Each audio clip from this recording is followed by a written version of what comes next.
Silence, silence.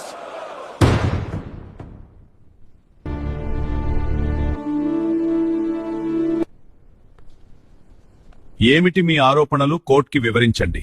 ఇతను మా streets లోకి వచ్చి బలవంత మత మార్పిడి చేస్తున్నాడు సార్. ఇతను చేస్తున్న ఆరోపణలు నిజమేనా?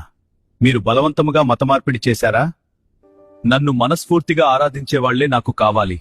నాపై ఇష్టం లేకుండా నన్ను ఆరాధించేవాళ్లు నాకు అవసరం లేదు అని బైబిల్లో స్పష్టంగా రాసి ఉంది. అలాంటప్పుడు బలవంతంగా ఎలా మారుస్తాం?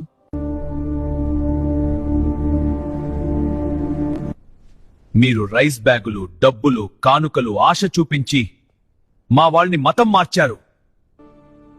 నేను బీదలకు సహాయం చేయాలని చెప్పాను కాబట్టే వాళ్ళు చేస్తున్నారు, మతం మార్చాలని కాదు. వాళ్ళు మతం మారేది మీరిచ్చే వాటికి ఆశపడే.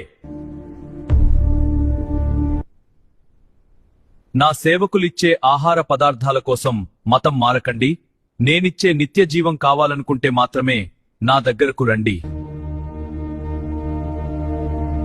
యేసుని నమ్మితే మీ రోగాలు పోతాయి, మీ సమస్యలు పోతాయి అని ప్రచారం చేసి మతం మార్చడం తప్పు కాదా? నన్ను నమ్మేవారికి కలిగే మేలులు, ఆశీర్వాదాలు గురించి చెప్పడం తప్పంటారా? ఒక సబ్బు తయారీ కంపెనీ ఆ సబ్బు వాడడం వల్ల కలిగే లాభాల గురించి ప్రచారం చేయడం తప్పు కానప్పుడు, నన్ను నమ్మడం వల్ల కలిగే లాభాల గురించి చెప్పడం కూడా తప్పు కాదు.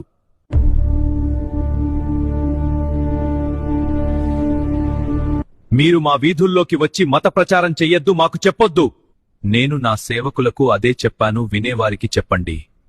వాదించేవారి ఎదుట మీ పాదాల ధూళి దులిపి వచ్చేయండి అని. నా ప్రేమ, నా త్యాగం, నా బోధలు, నా ఆజ్ఞలు నచ్చితే వస్తారు, నచ్చకపోతే రారు. ఇందులో బలవంతం ఏమి ఉంది? మీరు మత ప్రచారం చేయడం వల్ల రోజురోజుకి మా మతం తగ్గిపోతుంది. నేను మీ పాపముల కోసం మరణించాను. మీరు మీ పాపాలు ఒప్పుకొని విడిచిపెడితే నేను మిమ్మల్ని క్షమించి నిత్య జీవమిస్తాను.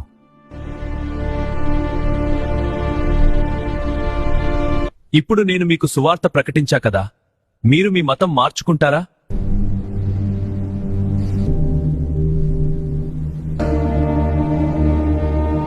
వినగానే ఎవరు తమ మతం మార్చుకోరు.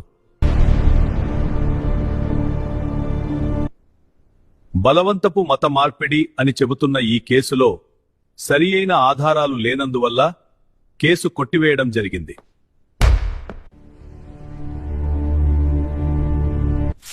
అలాగే సువార్త విన్నంత మాత్రాన మతం మారేంత బలహీనమైన మనసాక్షి మన మతం వారిది కాదని